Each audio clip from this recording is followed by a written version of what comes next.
आज का जो टॉपिक है गुरु का अस्त प्रभाव को लेकर। हाँ देखिए, गुरुदेव 31 मार्च 2023 को अस्त हो चुके हैं। 31 मार्च से लेकर 29 अप्रैल तक अस्त ही रहेंगे।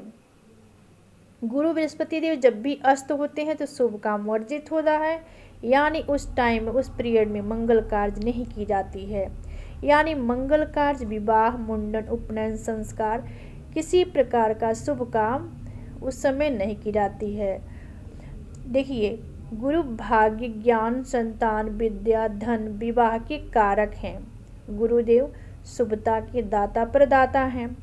तो गुरु अस्त प्रभाव से सभी राशि पर क्या पड़ेगा प्रभाव, इसके बारे में यहाँ पर हम जानेंगे। तो पहली राशि मेष राशि। मेष राशि पर गुरु अस्त का प्रभाव किस प्रकार से असर डालेगा, इसका चर्चा कर लेते हैं।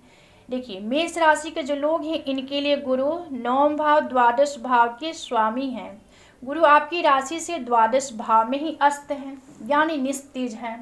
तो इस दौरान आपको मिले जुले प्रभाव देखने को मिलेगा। माता पिता के साथ तीर्थ यात्रा पर जाने की भी योजना बनाएंगे आप। साथ ही आपको अनावश्यक खर्चों पर भी नियंत्रण लगाना होगा। हालांकि इस दौरान जो कार्य पूरे होने की उम्मीद थी वह कुछ अड़चनों के बाद पूरी होंगी। इस दौरान आय में वृद्धि होगी, लेकिन साथ साथ खर्चे पर भी नियंत्रण रखें, इसका ध्यान रखें, खर्चे बढ़ सकते हैं। इसके बाद वृषभ राशि। देखिए, वृषभ राशि पर गुरु अस्त का प्रभाव किस प्रकार से असर डालेगा, इसका भी चर्चा कर लेते हैं। देखिए, वृषभ राशि के जो लोग हैं इनके लिए गुरु अष्टम भाव, एकादश भाव के स्वामी हैं। गुरु आपकी राशि से एकादश भाव में ही अस्त हैं, यानी लाभ भाव में निस्तेज हो रहे हैं। तो इस दौरान आपके घरेलू खर्चे बढ़ सकते हैं, इसलिए बेवजह खर्चों पर नियंत्रण रखें, अन्यथा आर्थिक स्थिति डगमगा सकती है। वही आप अगर निवेश की योजना बना रहे हैं तो किसी विशेषज्ञ से सलाह एक बार अवश्य ले लें। माता पिता के साथ आपके संबंध मधुर और मजबूत होंगे, लेकिन इस दौरान स्वास्थ्य का विशेष ध्यान रखें। पैतृक संपत्ति का जो वाद विवाद था वो अप्रत्याशी रूप से सुलझ सकता है। हाँ, संतान के पक्ष से आपको शुभ समाचार की प्राप्ति होगी। मिथुन राशि। मिथुन राशि पर गुरु अस्त का प्रभाव किस प्रकार से असर डालेगा, इसका भी चर्चा कर लेते हैं। देखिए, मिथुन राशि के जो लोग हैं इनके लिए गुरु सप्तम भाव और दसम भाव के स्वामी हैं। गुरु आपकी राशि से दसम भाव यानी कर्म भाव में ही अस्त हैं, निस्तेज हैं। तो इस दौरान असामाजिक कार्यों को करने से आपका मान सम्मान बढ़ेगा और सामाजिक दायरा भी बढ़ेगा, जो भविष्य में आपके लिए फायदेमंद साबित होगा। इस गोचर के दौरान आपको रोजमर्रा के कार्यों में कुछ बाधाओं का सामना करना पड़ सकता है, लेकिन मेहनत करते रहें, सफलता अवश्य प्राप्त होगी। दाम्पत्य जीवन में वाद विवाद होने की संभावना है, इसका ध्यान रखिएगा। इसके बाद कर्क राशि। कर्क राशि पर गुरु अस्त का प्रभाव किस प्रकार से असर डालेगा, इसका भी चर्चा कर लेते हैं। देखिए, कर्क राशि के जो लोग हैं इनके लिए गुरु षष्ठ भाव, नवम भाव के स्वामी हैं। गुरु आपकी राशि से नवम भाव में ही अस्त हैं, यानी निस्तेज हैं। तो इस दौरान कठोर वाणी के प्रयोग से बचें और अपने व्यवहार पर भी नियंत्रण रखें। इस अवधि में आपको पिता या पिता समान किसी व्यक्ति से लाभ की प्राप्ति होगी। कर्क राशि वालों को देखिए, प्रोफेशनल लाइफ में इस अवधि में थोड़ा संभल कर कार्य करने की आवश्यकता है। गुरु का नवम भाव में निस्तेज होना गुरु आपको सही मार्ग से अवगत भी कराने वाले हैं। इसके बाद सिंह राशि। सिंह राशि पर गुरु अस्त का प्रभाव किस प्रकार से असर डालेगा, इसका भी चर्चा कर लेते हैं। देखिए, सिंह राशि के जो लोग हैं इनके लिए गुरु पंचम भाव, अष्टम भाव के स्वामी हैं। गुरु आपकी राशि से अष्टम भाव में ही अस्त हैं, निस्तेज हैं। इस दौरान अचानक आने वाली समस्याएं में कमी आएगी और व्यापार व्यवसाय में अच्छी उन्नति होगी। इस अवधि में परिजनों के साथ संबंध मजबूत और मधुर होंगे।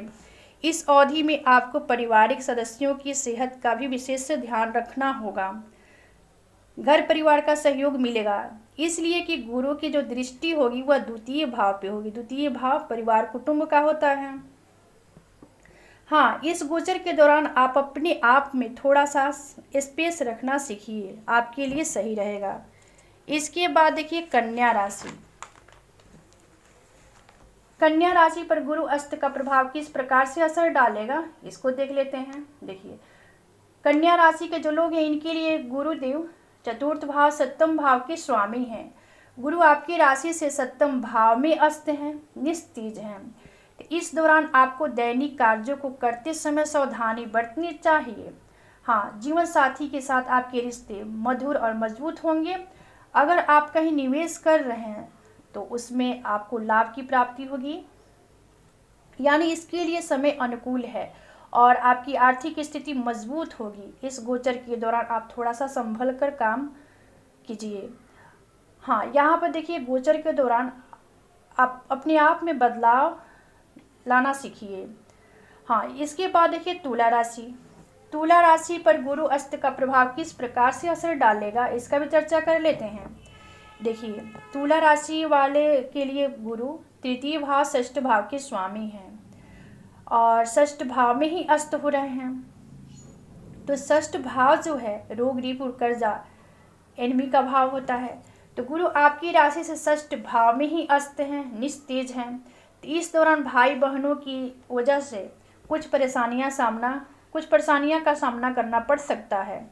इस दौरान भाई बहनों की वजह से कुछ परेशानियों का सामना करना पड़ सकता है। हाँ, धार्मिक कार्यों में आपका मन लगेगा और आध्यात्मिक गतिविधियों में भी आपकी रुचि बढ़ेगी। व्यापार व्यवसाय में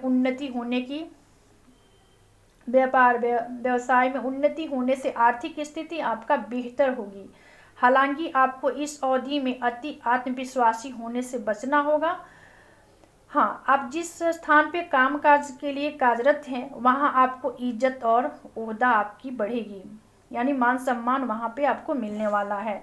वृश्चिक राशि। देखिए, वृश्चिक राशि पर गुरु अस्त का प्रभाव किस प्रकार से असर डालेगा, इसका भी चर्चा कर लेते हैं। देखिए, वृश्चिक राशि के जो लोग हैं इनके लिए गुरु द्वितीय भाव पंचम भाव के स्वामी हैं। गुरु आपकी राशि से पंचम भाव में ही अस्त हैं, निस्तेज हैं। पंचम भाव बुद्धि विद्या ज्ञान का भाव है और संतान का भाव होता है। इस दौरान प्रतियोगी परीक्षा की तैयारी कर रहे छात्रों को कुछ समस्याओं का सामना करना पड़ सकता है। परिवार में किसी सदस्य के साथ आपके संबंध में उतार चढ़ाव हो सकता है, लेकिन धीरे धीरे स्थितियां सामान्य हो जाएंगी। इसके बाद देखिए धनु राशि।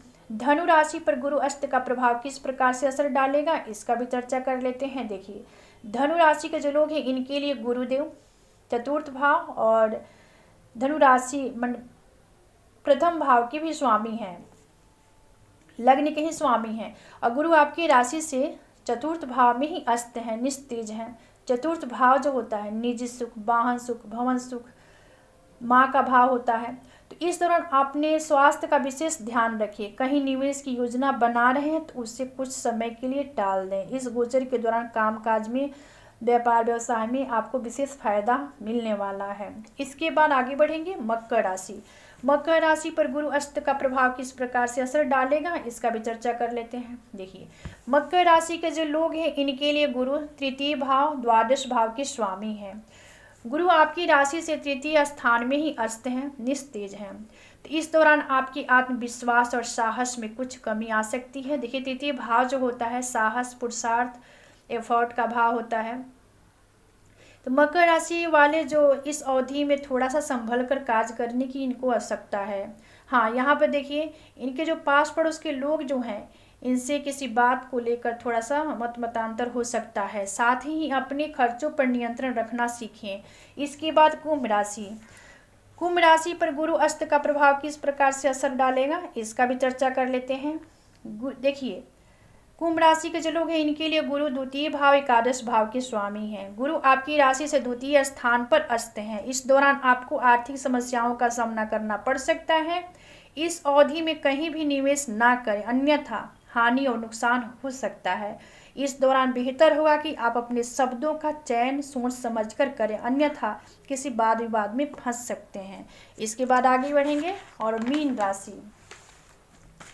देखिए, मीन राशि पर गुरु अस्त का प्रभाव किस प्रकार से असर डालेगा, इसका भी चर्चा कर लेते हैं।